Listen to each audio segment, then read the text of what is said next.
star quarterback, Jaden Rashada. Just real quick, just getting into the recruiting process as you wait here for your flight and everything.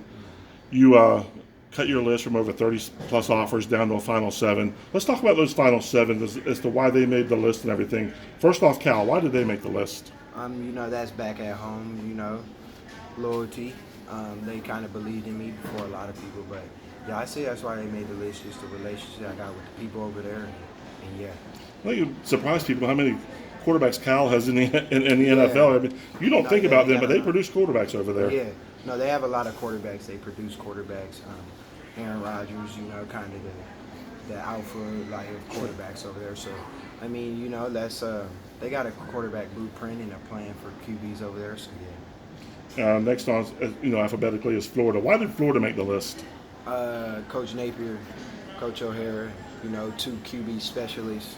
I believe in their quarterback development, and especially in a place like here at Florida, I believe in them. So I think that's why I had to, go out to visit and, kind of not miss out on that opportunity. But I believe in them as coaches and, how they run their program and how they believe in their system.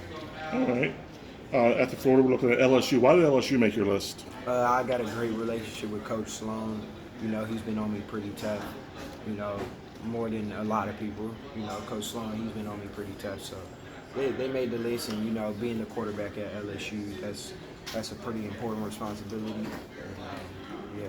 And that's another, when you look at quarterbacks, teams sending or programs sending quarterbacks to the NFL, that's somebody with Joe Burrow coming up through the ranks and everything. And I know the same coaches aren't the same, but there's still a pedigree there. That, something you have to live up to, and maybe a standard you have to try to at least, at least live up to. Yeah, no, I'm not worried about living up to a standard. I'm me. I'm Jaden Rashada. I don't really put my standard to anybody else's because I got my own path and God's got my own path for me. And next on the list alphabetically is Miami. Why did Miami make the final 7?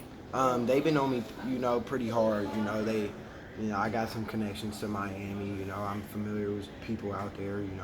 Coach Cristobal have been on me heavy. Coach Gaddis, I got a great relationship. Coach Ponce and I have a great relationship, and I think that's a pretty good playing situation. Speaking of Miami, you're also part of the Miami Immortal 7-on-7. How did that happen? South Florida all the way from the West Coast. Yeah.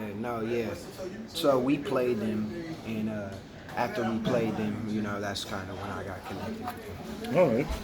Yeah. After Miami, then we're looking at Ole Miss. That's, a team that maybe because of Lane Kiffin, they're probably getting a little bit more on national recruits than they did in the past. Why is Miami on that? Excuse me. Why is Ole Miss on that list? Because that's a SEC school that is head coach driven offensively, and Ole Miss, they always showed crazy love to me, and the coaching staff. I relate to a lot of them, and the QB development there, they got like 5 guys alone that are QB minds. So yeah. All right. And Lane Kiffin is kind of says what is on his mind type of thing, kind of outgoing and everything. What do you think of him as, not just as a developer of quarterbacks, but as a person and as a coach? Yeah, Coach Lane, he's, amazing coach, fun guy. A lot of people want to play for him, and I love Coach Lane and how he operates his program. I love how they have fun with it, and, they play for each other.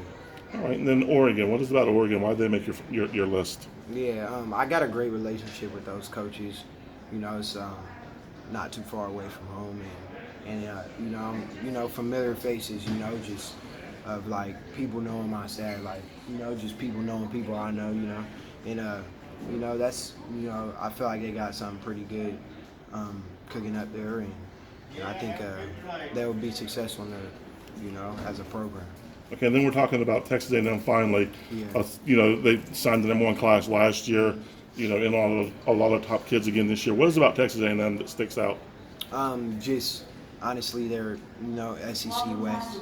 They're SEC West. They got a great head coach that is QB driven, and he believes in their system. And I look at what he did with his past quarterbacks.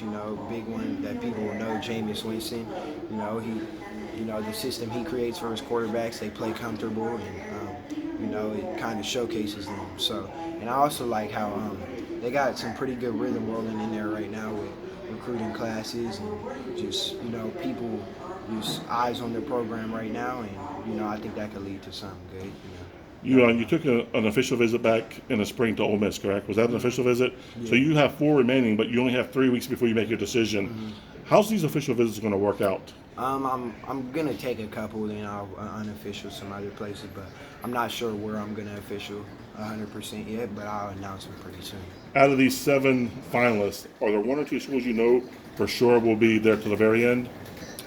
No, not. I mean, no, I'm not. Not really. I guess that's just for it to be, June 18th. So that'll be the school that I'll be committed to.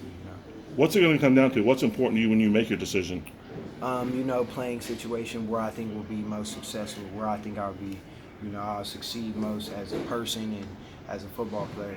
So that's really, if I could live there.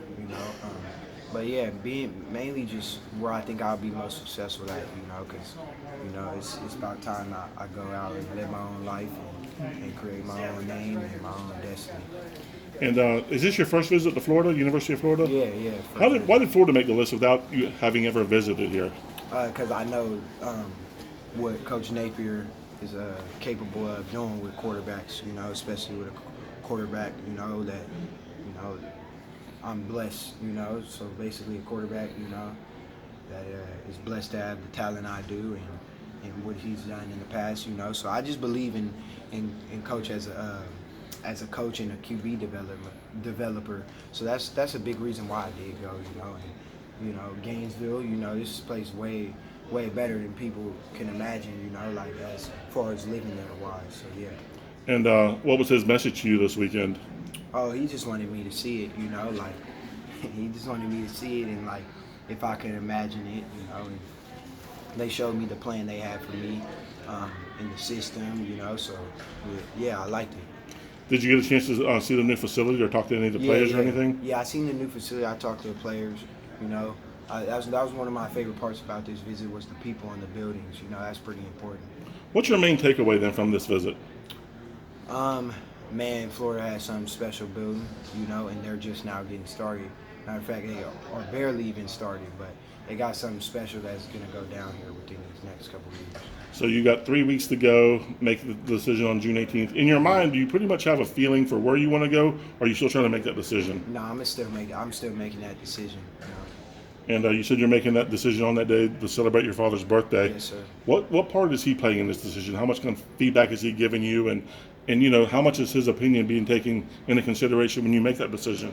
Yeah, my dad lets me be me because at the end of the day, it's me going to live there for 4 years, not him. It's me going to play for 4 years, not him. But he's been the main supporter of me, so that's kind of just a little gift I have towards him. Whenever I have a question, I go ask my dad. But I live my life and with his guidance, like he helps me. But yeah, so that's why I wanted to do it on his birthday. All right, and then just finally, you can't really talk about recruiting nowadays without talking about NIL. Mm-hmm. What part without making your decision? How much what's important there? What are you? Is that going to play a part at all? Basically, no, NIL doesn't play a part because NIL money is nowhere near the money you'll make in the NFL. So my main focus is, I want to get to the second contract in my NFL career, so I'm not worried about NIL, everything takes care of itself, and I'm more worried about, where I can be successful, where I can win a national championship and maybe win a Heisman, that's my main goal. Any final thing out there you want to say to the fans? Anything you want to put out there as you get ready to make the decision? No, just June 18th. I can't wait for that. And how are you going to make that? Is that last week your school? Is it on TV? How's that going to happen? I'm still figuring it out. It'll most likely be on TV. All right, man. I can't tell you how much I appreciate your time and everything.